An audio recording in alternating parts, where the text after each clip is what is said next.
This is Al Volapiano.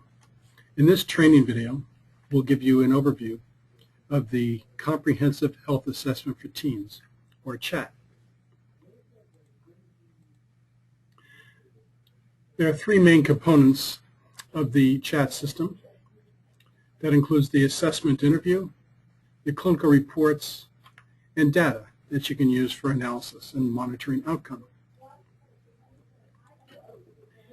The Comprehensive Assessment for Teens was developed with NIDA grant funding in early 2000. It is client self-administered with audio and video and allows the client to click through all the questions within the chat system by using a mouse. In that way, there's minimal staff time needed for data gathering with chat, and therefore staff can focus more on client engagement and working with the client in collaborating on treatment planning and referral. Once the self-administration is completed, the reports are immediately available and the scores are generated. And the chat then can become a consistent standard for assessments and outcome within your organization. Main chat features. First, let me say that when we proposed the NIDA grant, we were thinking initially of developing a better adolescent version of the Addiction Severity Index, the ASI. However, in talking with clinicians and experts in the field, we quickly learned that folks wanted something that was more developmentally appropriate for teens. And what we ended up developing was a multi-dimensional tool like the ASI-MD, meaning that there are a number of different domains addressing different aspects of your clients' lives. It's also client self-administered, and it takes about 45 to 60 minutes. Reports are available in Microsoft Word. It's an online system.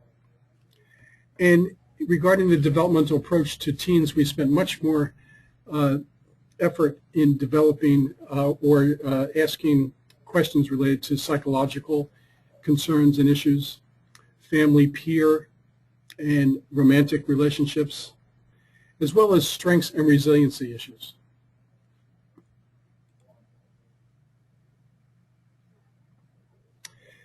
The format or the look and feel of the chat system is different from the ASI-MV and allows the user to select the path with which they want to proceed through the program.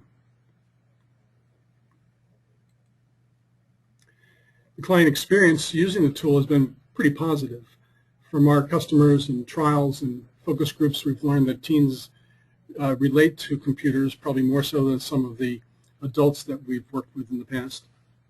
They find the program engaging, easy to use, and sometimes teens tend to be more candid, maybe even too candid to computers than to clinicians in a face-to-face interview.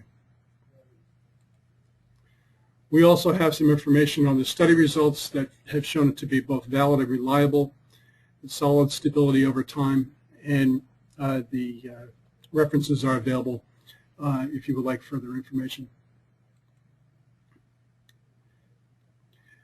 There are 12 domains within the chat system, 6 that have composite scores that allow you to measure severity, and if you do a follow-up chat interview, you can look at change over time.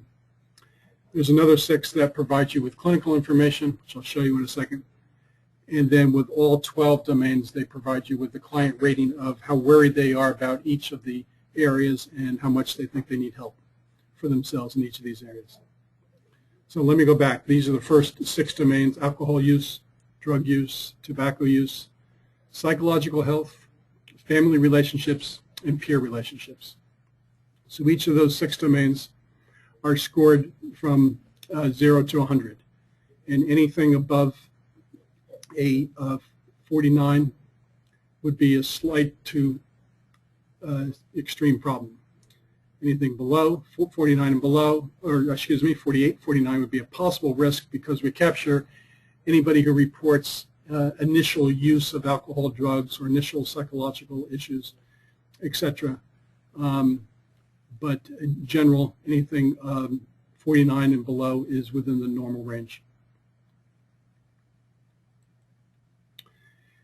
The other 6 domains that provide you with clinical information are the physical health, romantic relationships, school issues, work issues, legal issues, and recreational activities.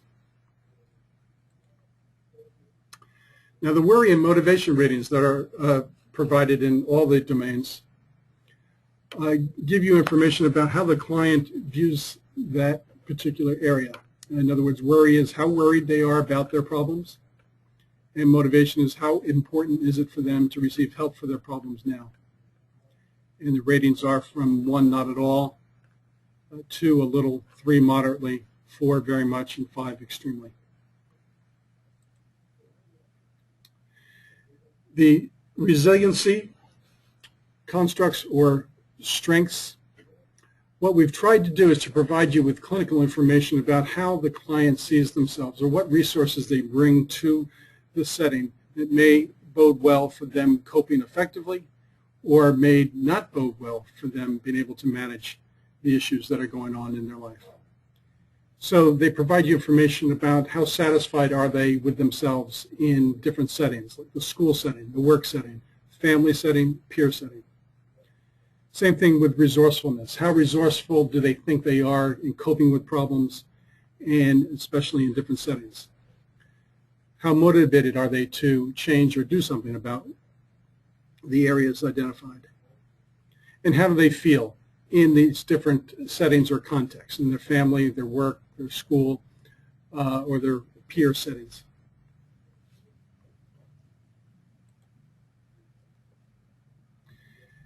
The clinical reports available through chat are the narrative report, the client placement worksheet, and a summary report.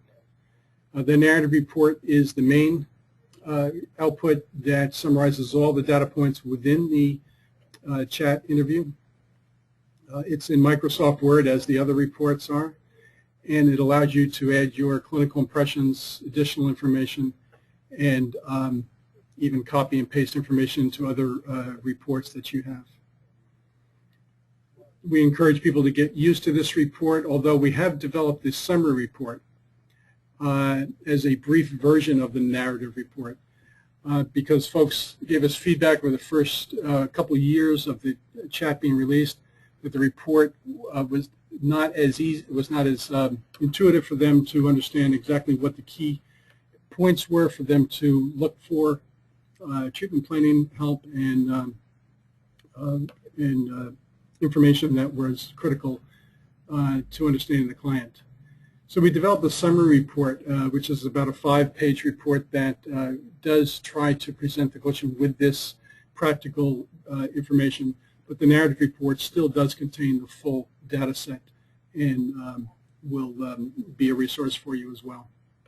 The client placement worksheet takes the 6 dimensions of the ASAM criteria and populates it with data from the chat interview where appropriate so that the clinician can make a level of care determination. It does not make a recommendation to the clinician, but provides them with the information to assist them. Current and future developments, we have released a remote access or off-site functionality, which means you can email a link for your client to take the chat interview from their home or another secure location. And once they have completed the chat, which they have 7 days to do, you will receive an email that they have completed it, and you will be able to review the reports from your agency, and the client will not be able to look at their results. Data management services, we provide a number of agencies and sometimes states with information to look at data in a more detailed way about trends and characteristics of the population. We have worked with a number of electronic health record companies to migrate data into their systems. So if you are working with a EHR now or considering one, please contact us if you have any questions about data integration. And we're also working on screening and monitoring outcome tools that we hope to release by the end of 2013. In summary, with Chat, you have an evidence-based tool that is practical and easy for staff and clients to use. It can reduce staff time and streamline your paperwork. Gives you access immediately to clinical reports for treatment planning, level of care placement, and referral. And it can become a consistent standard for assessment and outcome within your organization. There is a quick start guide available to you on our website that covers some of the information presented here. And if you have more questions, please feel free to use to view the other training videos or contact our customer support. Thank you.